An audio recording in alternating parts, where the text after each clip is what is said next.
The gunshot echoed through the valley as Abigail Owens clutched her infant son tighter to her chest, her heart pounding so loudly she feared it would give away her location. Blood from a graze wound on her arm seeped through her sleeve as she crouched in the darkest corner of the old smokehouse, praying the thick scent of cured meat would mask their presence. Her husband had been dead less than an hour, and the men who murdered him were still searching the property for her and little Matthew. The year was 1876, and the Dakota Territory was unforgiving to widows, especially those who witnessed crimes they shouldn't have seen. The smokehouse door creaked open, sending a shaft of moonlight across the dirt floor. Abigail held her breath, pressing her hand gently over Matthew's mouth to keep him quiet. A shadow fell across the entrance. Tall and imposing, this was it they'd found her. "Madam?" The voice was low, gentle, nothing like the harsh shouts of the men who'd attacked her home. "I know you're in here. You're safe now." The tall figure stepped inside, and in the dim light, Abigail could make out the silhouette of a man in a wide-brimmed hat, not one of the gang members who'd killed Thomas.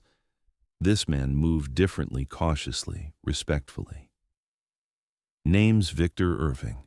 I work the Double Cross Ranch just north of here.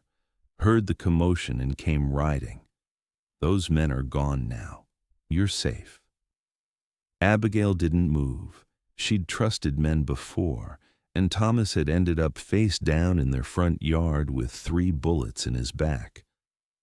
"I promise I won't hurt you," the stranger continued, kneeling down to appear less threatening. "But that baby needs attention, and from the looks of it, so do you."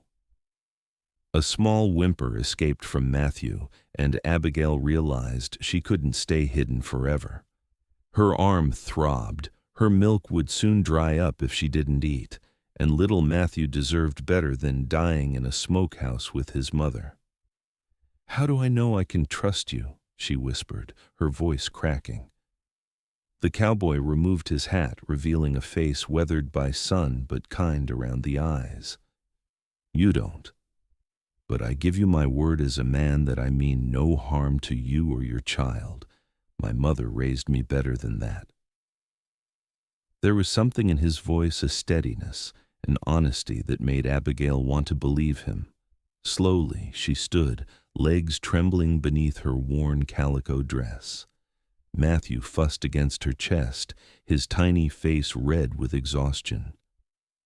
"They killed my husband," she said, tears finally breaking free. "Thomas saw something he shouldn't have. Men stealing cattle, not ordinary rustlers. Men with connections. They followed him home." Victor nodded grimly. "The Hardwick gang. They've been terrorizing this territory for months." He looked at her bleeding arm. "We need to tend to that wound before infection sets in. My cabin's about an hour's ride from here. It's not much, but it's safe." "I can't leave Thomas," Abigail protested, though she knew there was nothing to be done for her husband now. "We'll alert the sheriff first thing tomorrow," Victor promised. "But tonight, you and your boy need shelter. Those men might come back to make sure they didn't leave any witnesses." The weight of her situation crashed down on Abigail. She was 22 years old, newly widowed in a harsh land, with an infant depending on her for survival. "I don't even know you," she whispered, but she was already moving toward the door, maternal instinct overriding her fear. "No, madam, you don't. But sometimes in these parts, strangers are all we've got." Victor placed his hat back on his head. "I've got a horse waiting. Can you ride holding the little one?" Abigail nodded. She'd grown up on a farm in Missouri before marrying Thomas and moving west. Riding came as naturally as breathing. Outside, the night was still except for the soft nickering of Victor's chestnut gelding. Abigail cast one last look at the small farmhouse she and Thomas had built together, at the still form lying in the yard that had once been her husband. The future she'd imagined for them was gone, as suddenly as a candle snuffed out by the wind. Victor helped her mount, then swung up behind her, careful to give her space. His arms reached around to take the reins, creating a protective circle around Abigail and Matthew without actually touching them. "We'll ride slow and quiet," he murmured close to her ear. "Keep the little one covered. Night air's got a bite to it." As they rode away from the only home she'd known in the territory, Abigail fought back tears. Thomas had been a good man, a hard worker. He hadn't deserved to die like that, and now she was placing her trust in her baby's life in the hands of a cowboy she'd just met. But something told her Victor Irving wouldn't betray that trust. She'd always had good instincts about people, except perhaps about how far the Hardwick gang would go to protect their secrets. The journey to Victor's cabin was made in near silence, broken only by Matthew's occasional whimpers and Victor's quiet reassurances when the horse navigated difficult terrain. The moon provided enough light to follow the trail, and Victor seemed to know every dip and rise in the land. "Just over that ridge," he said finally, pointing to a dark outline against the star-filled sky. "It's not much, but it's solid. Built it myself 3 years ago." As they approached, Abigail could make out a small cabin with a lean-to stable attached. It was indeed modest, but the chimney and sturdy construction spoke of care and craftsmanship. Victor helped her down from the horse, careful of her injured arm, then took Matthew while she steadied herself on shaky legs. "I've never held a baby before," he admitted, awkwardly cradling the infant, who stared up at him with wide, curious eyes. "He's lighter than I expected." "He's only 3 months old," Abigail said, taking Matthew back with her good arm. "Born at the end of winter." Inside, the cabin was simple but clean. A stone fireplace dominated one wall, with a small table and 2 chairs positioned nearby. A narrow bed stood in the corner, and shelves lined with books, supplies, and cooking utensils covered another wall. It smelled of coffee, leather, and pine, nothing like the smoky, blood-scented nightmare she'd fled. Victor quickly built a fire and lit a lamp, bringing warmth and light to the space. "You take the bed," he said firmly. "I'll make up something by the fire." "I couldn't possibly." "You can and you will," he interrupted, his tone gentle but leaving no room for argument. "You're hurt, and you've got the little one. I've slept on worse than a cabin floor." While Victor fetched water and bandages, Abigail settled on the edge of the bed, nursing Matthew, who had begun to cry in earnest. She had just finished feeding him when Victor returned with a basin of water and clean cloths. "I'll need to see that wound," he said, keeping a respectful distance. "I'm no doctor, but I've patched up my share of injuries." Abigail hesitated, then nodded. She shifted Matthew to her lap and carefully rolled up her sleeve, wincing as the dried blood pulled at her skin. Victor knelt beside her and gently cleaned the wound. It was a deep graze that had torn through flesh, but fortunately hadn't hit anything vital. His hands were steady and surprisingly gentle for a man who worked cattle. "You're lucky," he said, wrapping a bandage around her arm. "Another inch and we'd be having a different conversation." "Lucky isn't the word I'd choose for today," Abigail replied, her voice tight with unshed tears. Victor's eyes met hers, full of compassion. "No, I reckon not." He finished bandaging her arm, then stood. "There's jerky and biscuits in that tin on the shelf. Not much of a supper, but it'll keep you going till morning when I can cook proper. I'll tend to my horse and give you some privacy."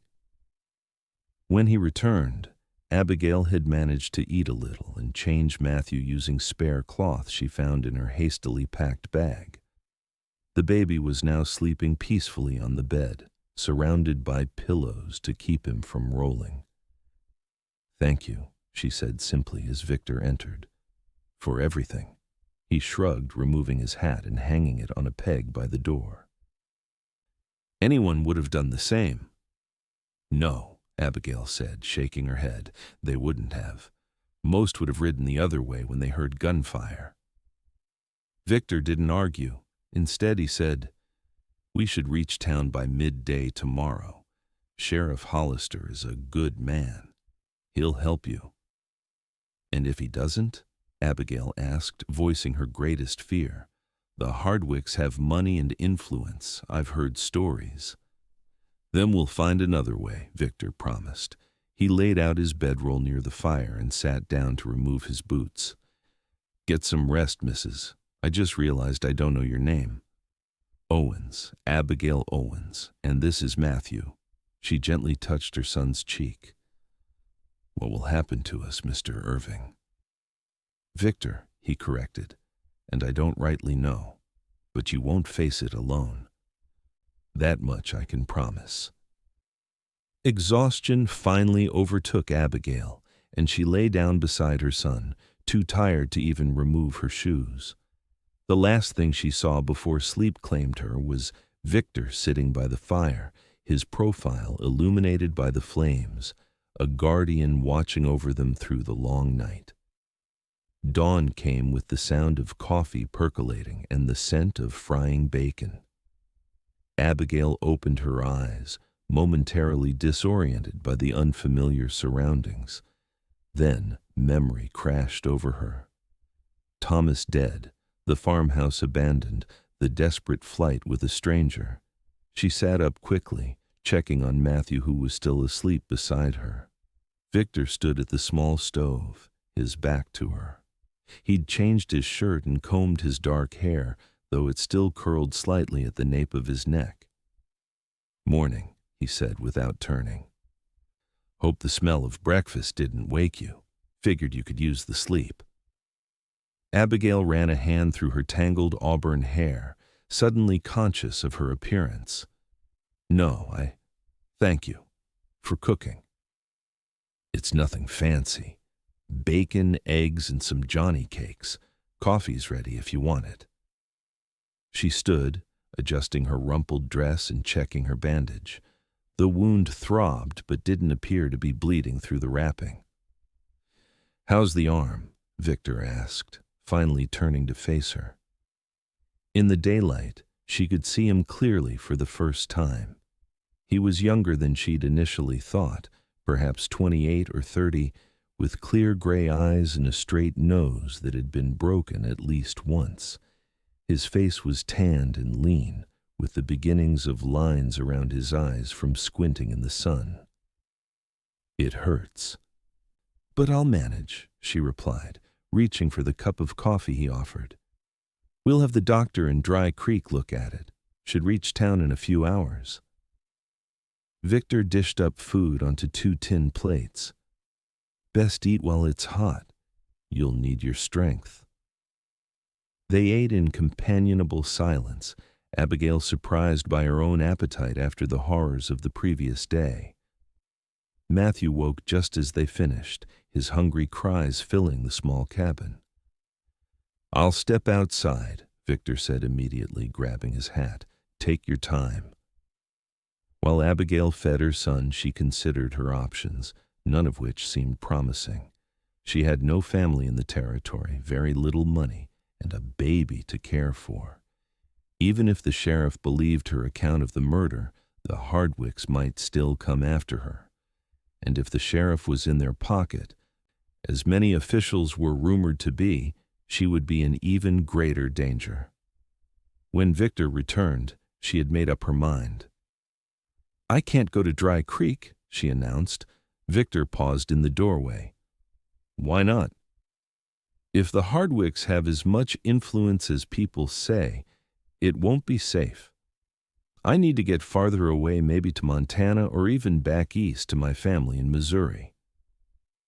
"That's a long journey with a baby," Victor said carefully, "and winter will be here before you know it. The passes get dangerous." "I don't have a choice." Abigail lifted her chin. "They'll kill us if they find us. They don't leave witnesses." Victor removed his hat, running a hand through his hair. "At least let me take you to Sheriff Hollister first. Like I said, he's a good man. If he thinks it's not safe for you to stay, I'll help you get wherever you need to go." Something in his expression told Abigail he meant it. This man, who owed her nothing, was willing to risk himself for her and Matthew. It had been a long time since anyone besides Thomas had shown her such kindness. "All right," she agreed finally. "But at the first sign of trouble, we leave." Victor nodded. "Fair enough. We should get moving then.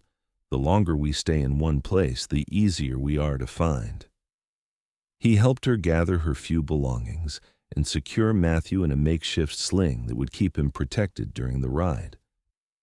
Before they left, Victor retrieved a rifle from above the fireplace and checked that it was loaded. "Just in case," he said, catching her worried look. "I don't expect trouble, but in my experience, it's best to be prepared." The morning was crisp and clear as they set off toward Dry Creek. Victor had insisted Abigail ride his horse while he walked alongside, leading the animal by the reins.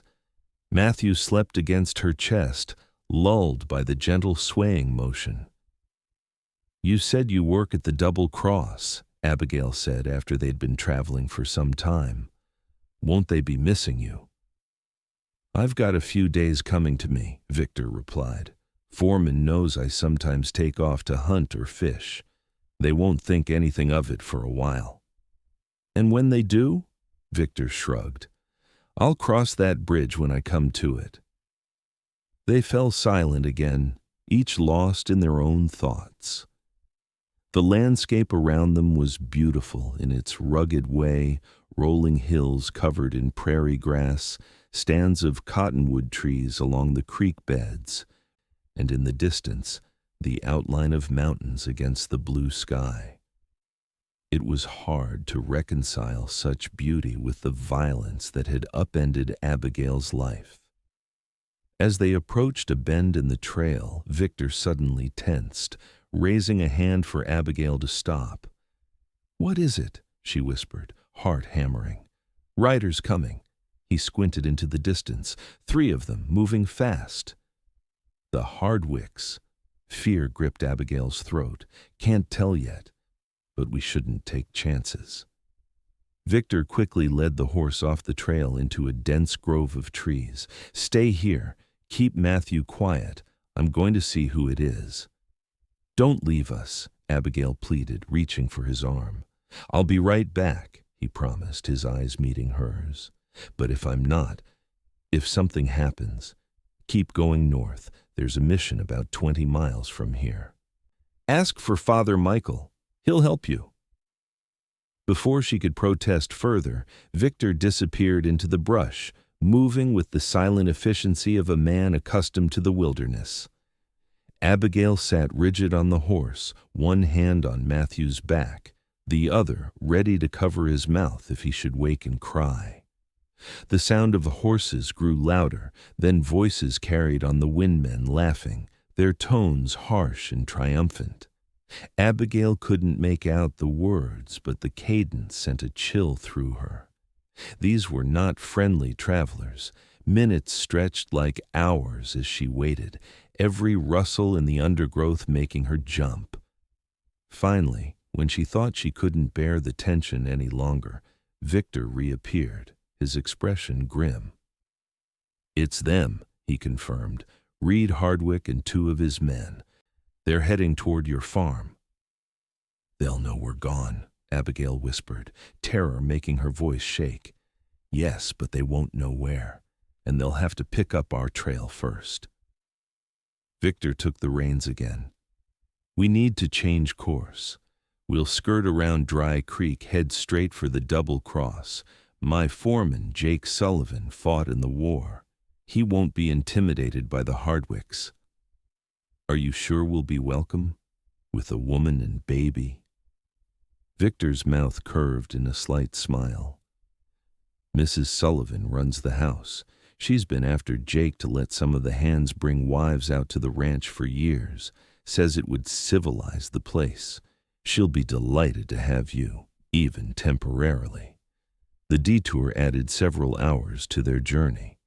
They kept to the trees and creek beds as much as possible, avoiding open spaces where they might be spotted.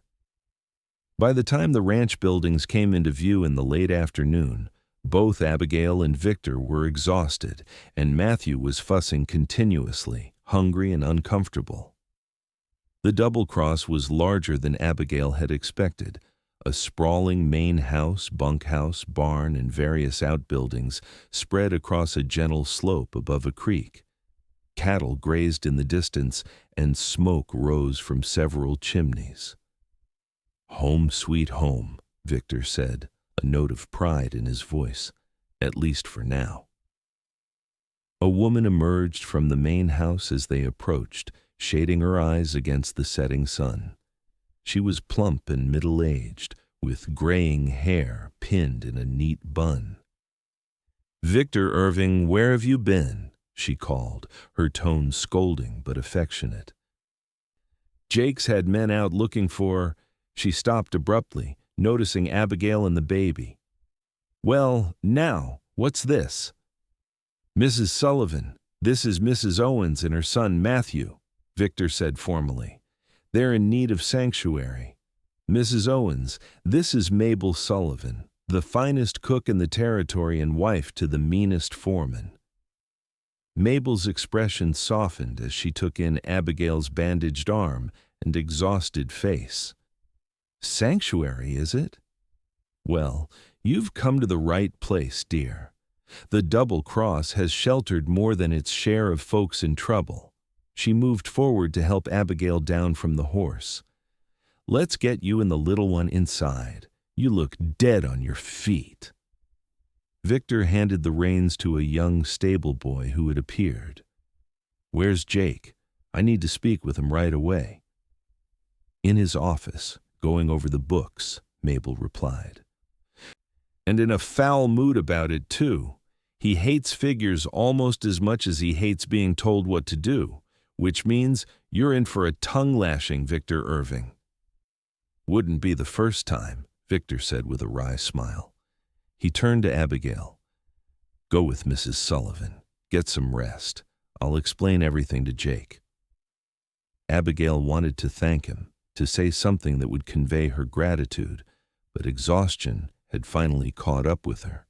She simply nodded, allowing Mabel to guide her toward the house, Matthew cradled against her chest. Inside, the ranch house was warm and inviting, with solid furniture, colorful quilts, and the smell of fresh bread. Mabel led her to a small bedroom off the kitchen. "This is where our daughter stayed before she married and moved to Oregon," she explained, turning down the covers on a narrow bed. "It's not large, but it's private and close to the heat from the stove. Good for the baby." "It's perfect," Abigail said sincerely. "I can't thank you enough for taking us in, especially without knowing our circumstances." "Victor brought you here. That's all the recommendation I need." Mabel patted her shoulder. "Rest now. There's a basin of water there to freshen up, and I'll bring you something to eat shortly. We can talk after you've had some sleep."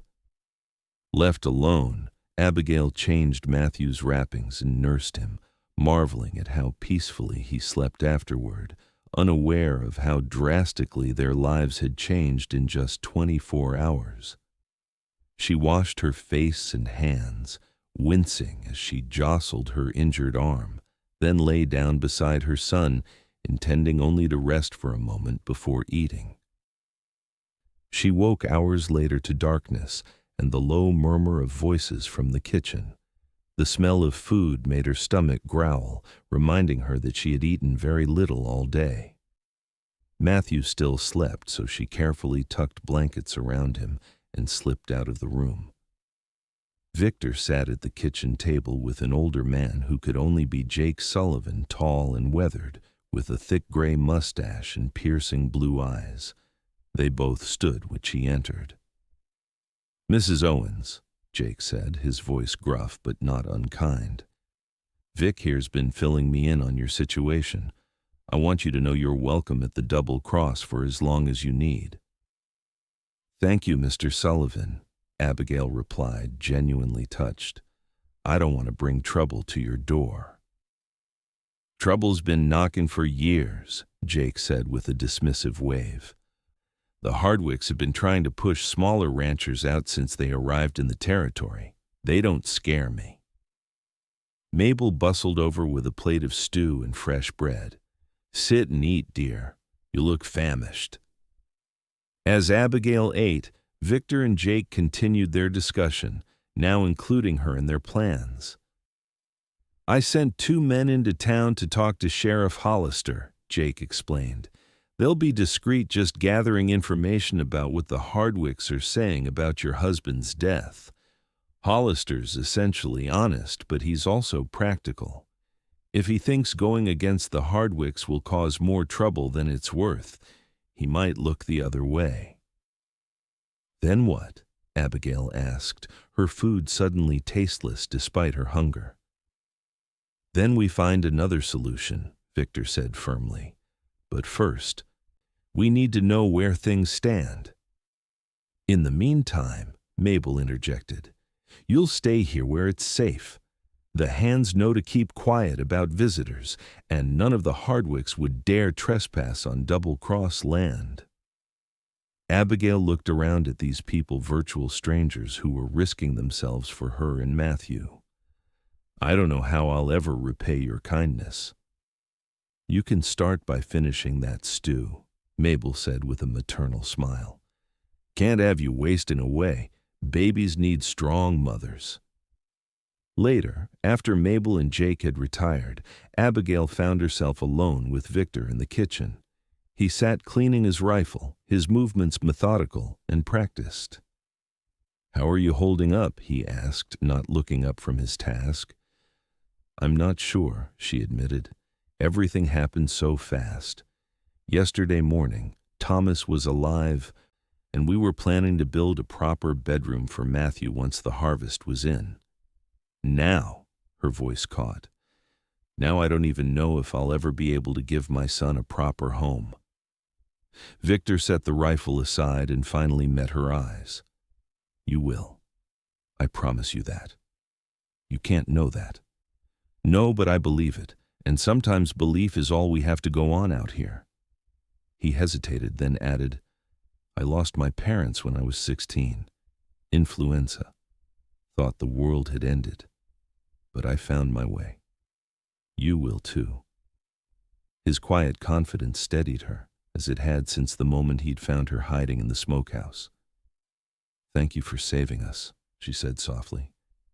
"I never properly said that." "You don't need to thank me for being decent," Victor replied, a flush creeping up his neck. "Anyone would have done the same." "We both know that's not true," Abigail said. "Most men would have ridden on, not wanting to get involved in someone else's troubles." Before Victor could respond, Matthew's cries echoed from the bedroom. Abigail rose quickly. "I should go to him." "Of course." Victor stood as well, ever the gentleman. "Try to get some rest. Tomorrow will bring answers one way or another." In the small bedroom, as she rocked Matthew back to sleep, Abigail found herself thinking of Victor Irving's kind eyes and steady hands. Under different circumstances, in another life perhaps. She stopped that thought before it could take root. Her husband was barely cold in his grave, or rather, still lying unburied at their farm, and she had no right to think of another man when her future was so uncertain. Victor was simply being chivalrous, honoring the code of the frontier where helping those in need was not just good manners, but often a matter of survival. Still, as she drifted off to sleep with Matthew nestled against her, it was Victor's voice she heard in her mind, promising that she would find her way. The next few days established a routine of sorts. Abigail helped Mabel with household chores, grateful for the older woman's motherly presence and practical advice about raising a baby on the frontier. Victor returned to his regular duties with the ranch hands, though he made a point to check on Abigail and Matthew each evening. Jake's men returned from town with troubling news. The Hardwicks were claiming that Thomas Owens had been killed by Indians, a convenient explanation that few would question given the tensions in the territory. They were also offering a reward for information about his missing wife and child, ostensibly out of concern, but actually to flush out any witnesses. Sheriff Hollister isn't buying their story, Jake reported during supper on the third night, but he doesn't have enough evidence to accuse men as powerful as the Hardwicks without risking his badge or worse. So we're back to where we started, Abigail said, her heart sinking. I'll need to leave the territory. Not necessarily, Victor spoke up. There might be another way. He looked to Jake, who nodded for him to continue. The territorial governor is coming through next week on his way to Fort Laramie. He's staying one night in Dry Creek. If you could speak with him directly, tell him what you saw. The governor? Abigail's eyes widened. I couldn't possibly. Why not? Victor leaned forward, his expression earnest. You're a witness to murder. You have every right to seek justice for your husband. Victor's right, Jake affirmed. Governor Pennington is known for his integrity. If he believes your account, he could order a proper investigation, one the Hardwicks couldn't easily derail. And if he doesn't believe me? Or if the Hardwicks get to him first? Then we go with your original plan, Victor said. I'll personally escort you to Montana or Missouri, wherever you want to go. Mabel, who'd been uncharacteristically quiet, finally spoke up. There's another consideration. If you run, the Hardwicks win. They'll keep terrorizing folks, taking what they want, killing who they please. But if you stand and fight with the governor's help, you might not just save yourself. You might save others too. Abigail looked down at Matthew, sleeping peacefully in a cradle Jake had fashioned from an old barrel. What kind of example would she set for her son if she ran from injustice? Thomas had always stood up for what was right.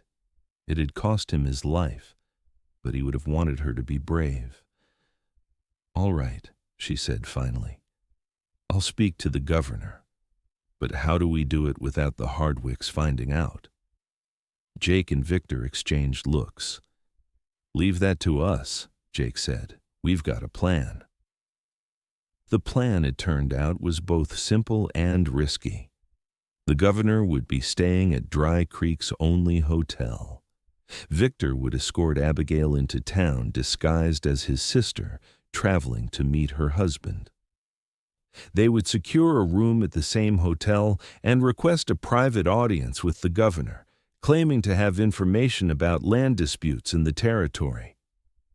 It's a common enough request that it won't raise eyebrows, Jake explained.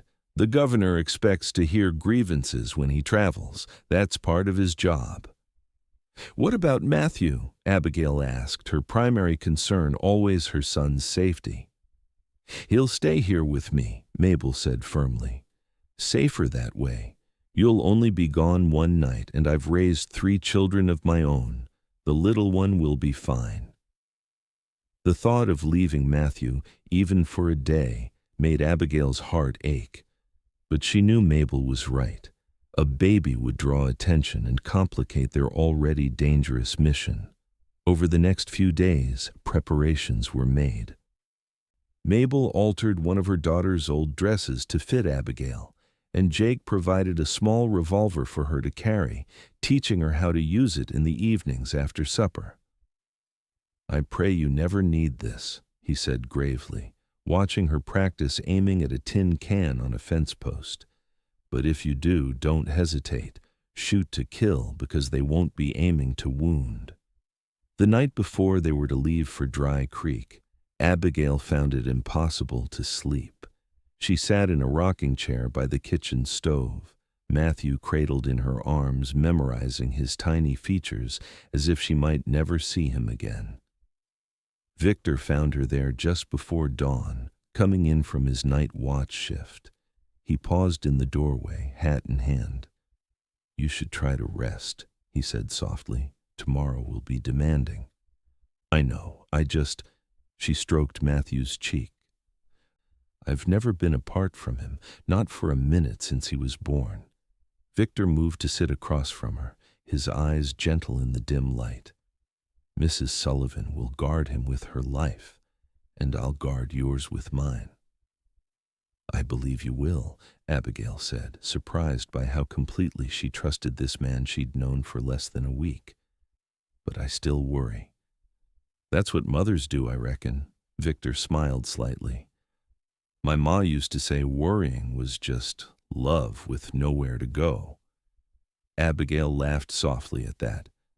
"Your mother sounds like a wise woman." "She was." His smile turned wistful.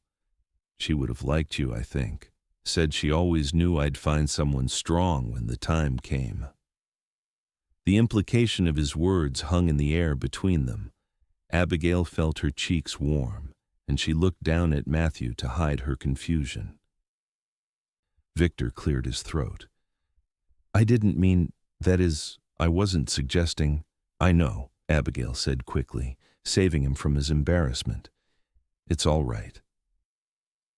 They sat in awkward silence for a moment before Victor stood. "I should get some sleep before we head out. You should too, if you can." "I will," she promised, though she knew sleep would be elusive. Victor hesitated, then said, "Whatever happens tomorrow, I want you to know that meeting you and Matthew, it's been an honor." Before she could respond, he was gone, boots making soft sounds on the wooden floor as he retreated to the bunkhouse. Abigail remained by the stove, rocking Matthew and wondering at the strange turn her life had taken and at the unexpected feelings stirring in her heart for a cowboy with kind eyes and gentle hands. They left for Dry Creek at mid-morning the following day. Abigail wore the borrowed dress and a bonnet that shadowed her face, with her auburn hair pinned up in a style different from her usual simple bun. The hardest part was handing Matthew to Mabel, trying not to let her tears fall and upset the baby. "We'll be back tomorrow," she whispered, pressing a kiss to his forehead. "Be good for Mrs. Sullivan." "He'll be just fine," Mabel assured her, bouncing Matthew expertly on her hip. "Won't you, little man? We'll have a grand time while Mama's away." Victor helped Abigail into the small buggy Jake had borrowed from a neighboring ranch. They had decided against riding horseback, as a woman on horseback might attract more attention than a couple in a buggy.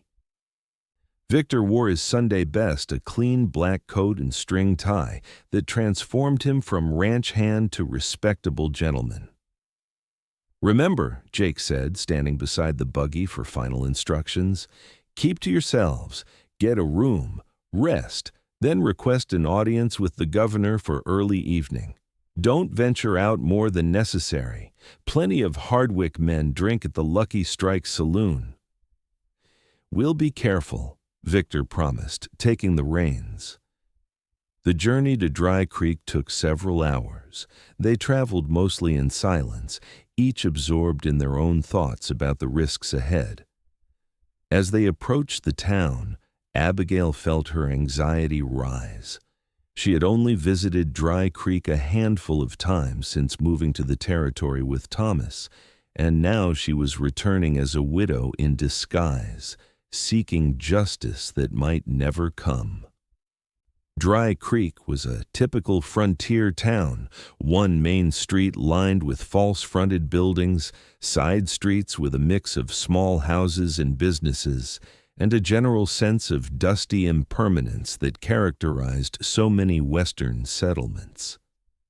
The Cattleman's Hotel stood at the far end of Main Street, a two-story structure that represented the town's aspirations more than its reality. Victor drove the buggy directly to the hotel, where a young boy ran out to take the horse. "Room for the night, sir?" he asked, eyeing the buggy and its occupants with mild interest. "Yes, for my sister and myself," Victor replied with practiced ease. "We're on our way to Fort Laramie, just stopping for the night." Inside, the hotel was modest but clean. The clerk, a balding man with spectacles, barely looked up from his ledger as Victor signed the register as Victor and Abigail Irving. "Second floor, room 5, the clerk said, handing over a key. "Dining room serves supper at 6. Governor's party has the private dining room tonight, so regular guests eat in the main room." "Speaking of the governor," Victor said casually, "I heard he's staying here. My sister has some business regarding land claims she'd like to discuss with him. Is there a protocol for requesting a meeting?" The clerk finally looked up, studying them with slightly more interest. "His secretary handles appointments, Mr. Finch. He's usually in the lobby around 5 o'clock, sorting out who the governor will see and who he won't. But I warn you, he's particular about who gets through." "Thank you," Victor said, guiding Abigail toward the stairs. "We'll be sure to speak with him." Their room was small but adequate, with a double bed, washstand, and window overlooking the main street. Victor immediately checked the lock on the door and examined the window latch. "I'll sleep on the floor," he said, anticipating any awkwardness about the sleeping arrangements. "Of course," Abigail replied, though she hadn't even considered where they would sleep. Her mind was too full of worry about Matthew and fear of what would happen when they approached the governor. Victor set their small bags on the bed. "I'll go downstairs and see if I can learn anything useful about the governor's schedule. You should rest. I'll be back soon." Left alone, Abigail found herself pacing the small room. From the window, she could see most of Main Street, including the Lucky Strike saloon where Jake had warned Hardwick men often drank. As if on cue, a group of rough-looking men emerged from the saloon, laughing loudly. Among them was a tall man with a distinctive red beard whom she recognized immediately, Reed Hardwick, the leader of the gang that had killed Thomas. She stepped back from the window, heart pounding. They were here, just as Jake had feared. The danger was real and immediate. When Victor returned an hour later, she told him what she'd seen. "I know," he said grimly. "I spotted them too. 4 of them, including Reed. They're staying at the saloon, not here, which is something at least." "What if they see us? They'll know we're here to speak against them." "They won't see us," Victor assured her. "We'll be careful. Mr. Finch has agreed to see us at 5:30. If he's convinced, he'll arrange a private meeting with the governor immediately after dinner. And if he's not convinced, then we leave first thing in the morning and head for Montana as planned." Victor sat beside her on the edge of the bed. "This was always going to be risky, Abigail. If you want to back out, say the word. We'll leave right now." It was the first time he had used her given name, and something about hearing it in his deep voice gave her courage. "No," she said firmly. "I'm seeing this through, for Thomas, for Matthew, for all the people the Hardwicks have hurt." Victor nodded, a look of respect and something else, something warmer in his eyes. "Then we'll face it together." At 5:30 precisely, they presented themselves in the hotel lobby where Mr. Finch, a thin, severe man with a notebook, was seated at a small desk. He looked up at their approach with an expression that suggested they were already wasting his time.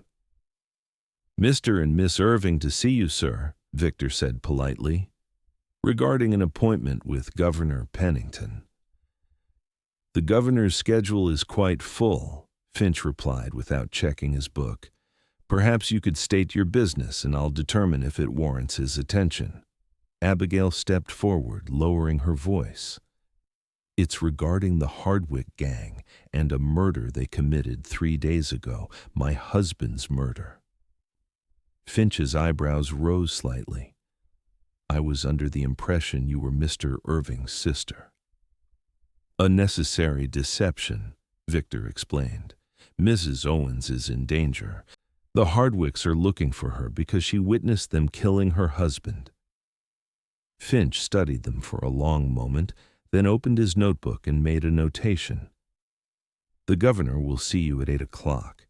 His private parlor, second door on the right down that hallway.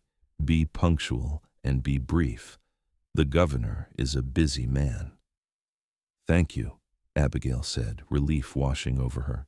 "We appreciate your understanding." "I'm not promising anything," Finch cautioned.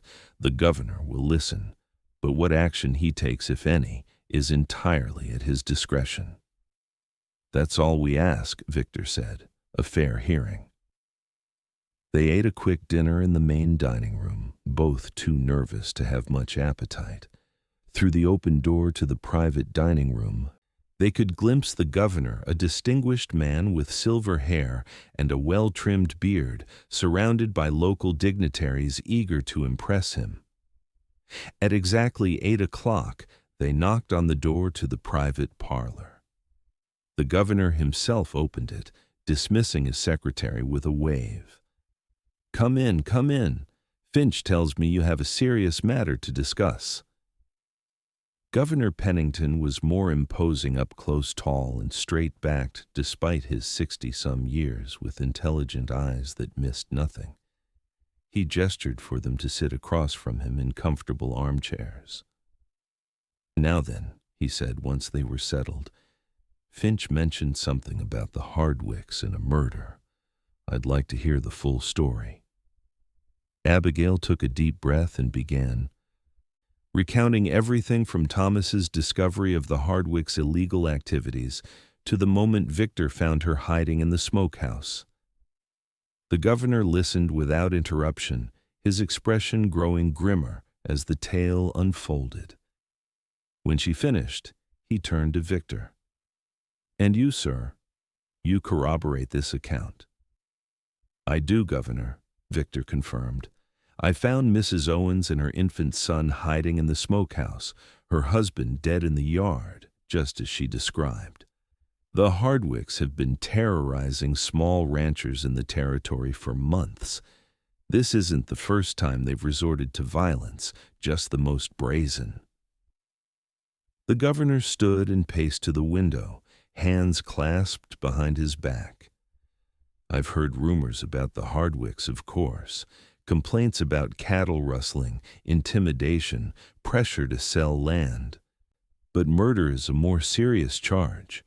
Without witnesses besides Mrs. Owens, it becomes her word against theirs."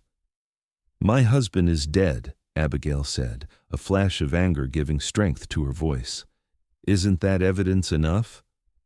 "Unfortunately, no. Deaths happen on the frontier from many causes. The Hardwicks are claiming Indians killed your husband. It's a convenient explanation that many will believe without question." "But it's not true," Abigail protested. "I believe you, Mrs. Owens," the governor said, his tone softening. "But believing and proving are different matters. Still, there may be a way forward." He returned to his seat, leaning forward intently. "I could dispatch territorial marshals to investigate, men who answer to me rather than local authorities who might be influenced by the Hardwicks." If they find corroborating evidence, we could bring charges." "What kind of evidence?" Victor asked. "Anything that ties the Hardwicks to the scene. Distinctive bullet casings, witnesses who saw them in the area, items dropped during the attack. The marshals are trained investigators. They know what to look for." Hope flickered in Abigail's heart. "And until then? The Hardwicks are still looking for me." "You'll need to remain in hiding," the governor admitted. "It could take weeks for the investigation to bear fruit, if it does at all." "She can stay at the Double Cross," Victor said immediately. "She and her son will be safe there." The governor nodded approvingly. "The Sullivan place? Good choice. Jake Sullivan is a man I'd want on my side in a fight." He stood, signaling that the meeting was concluding. "I'll send 2 marshals to the Double Cross tomorrow afternoon. They'll take your formal statement, Mrs. Owens, then proceed to your farm to begin their investigation." "Thank you, Governor," Abigail said, rising as well, "for believing me." "Don't thank me yet," he cautioned. "This is just the beginning of a difficult road. The Hardwicks have money and influence. They won't go down without a fight." As they turned to leave, the governor added, "Be careful tonight. Reed Hardwick is downstairs in the saloon, drinking heavily from what I hear. It would be unfortunate if he discovered your presence." The warning hung in the air as they returned to their room. Victor immediately began gathering their few belongings. "We should leave now," he said, his movements quick and efficient. "Ride through the night and reach the Double Cross by morning." "The governor said the marshals would come tomorrow," Abigail reminded him. "They can find us at the ranch. I don't like being this close to the Hardwicks, especially with Reed drinking. Drunk men make mistakes, and mistakes can be dangerous." Abigail didn't argue. The thought of being under the same roof as the man who had ordered her husband's death made her skin crawl.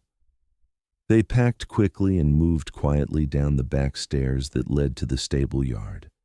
The same boy who had taken their horse earlier was nowhere to be seen. Victor harnessed the horse himself while Abigail waited in the shadows, every noise from the saloon next door making her flinch. They were just about to climb into the buggy when a voice called out from the darkness, "Well, what do we have here? Folks leave